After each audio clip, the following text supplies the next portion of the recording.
What I really want to give you guys, hopefully the gift of, is understanding some of the big mistakes that influencers make when they're trying to reach somebody else. When they're trying to create transformation, whether it's a single conversation, whether it's a group setting, whether it's long-term leadership with an organization, I want to share with you some of the common pitfalls I've seen working with the tens of thousands of folks that I've helped train over the years.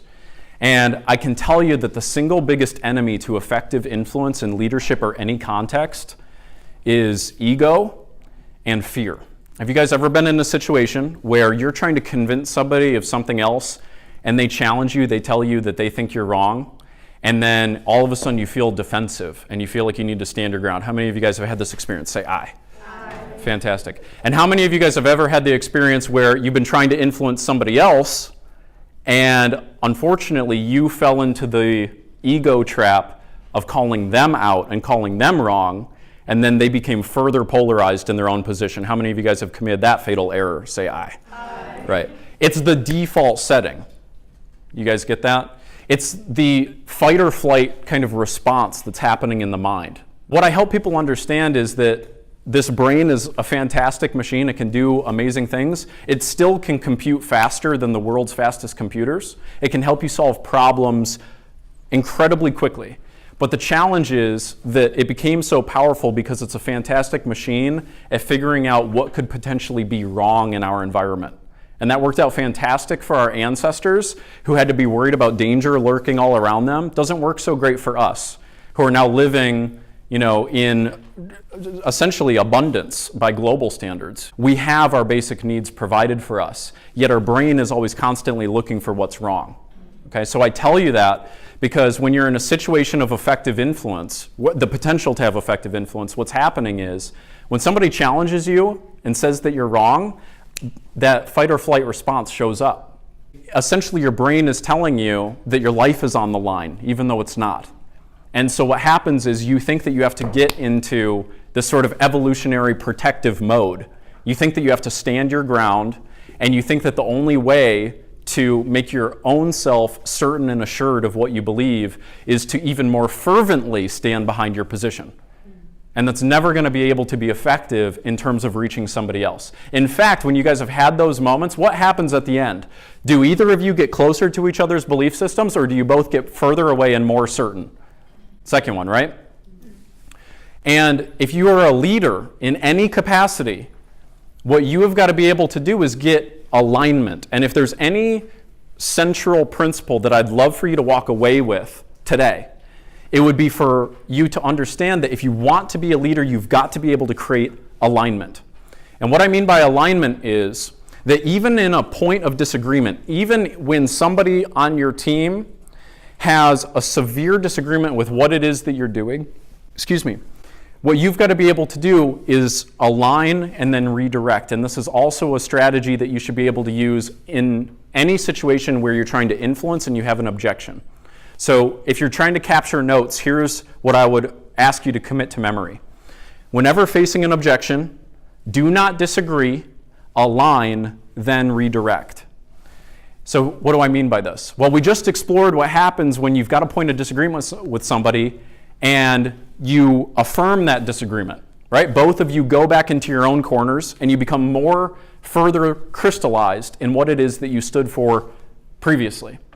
So to align and then redirect is to be able to first appreciate and understand what their model of the world is, to enter it, to make sure that they understand that you are coming from a place of real caring and compassion, and then to shift that model of the world. All right? So let me give you a metaphor. Let's say we had a map of Los Altos. And I put it out on the table here, two-dimensional map. You guys are very familiar with this, obviously. And on that map, you intuitively know that the map is not equivalent to the actual territory that it represents, right? There are some pieces that may not be perfectly to scale. There will be some things that are missing. There will be some things that are added in that just don't exist. The colors will be off, etc., right? It's an imperfect representation. The map does not equal the territory. You all follow the metaphor? Well, similarly, the mind works in a very similar way. That is to say that we have our own sort of internal guiding map of what our life experience is, what our potential choices in life are, what our values are, whatever the case is. And that's a map that does not necessarily equate to some everlasting, objective, one-all, sense of reality, okay, for example.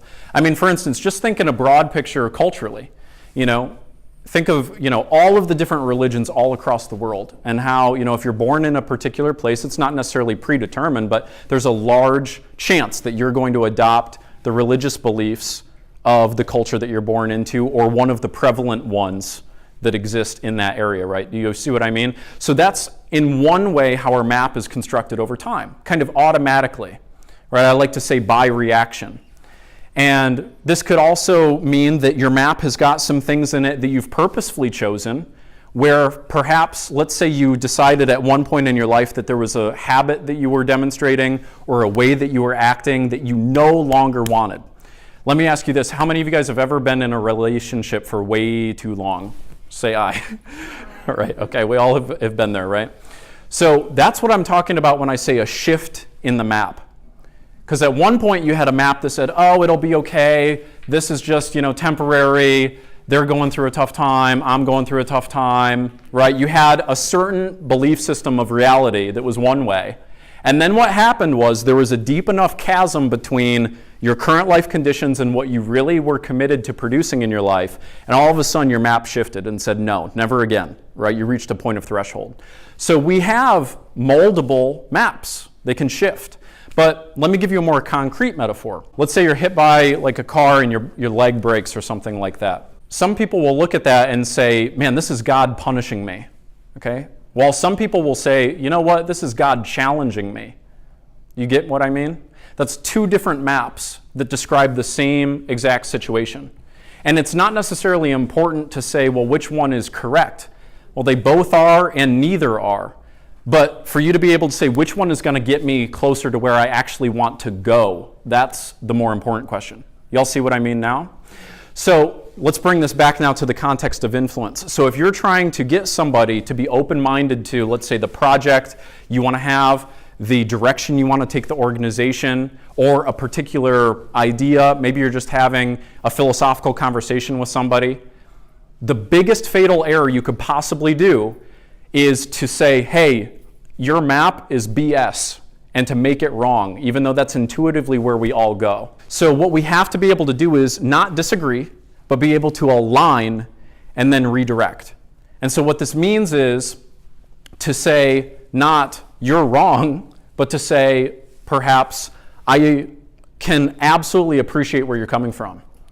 And that's why I think that we need to pay attention to this specific challenge, for example.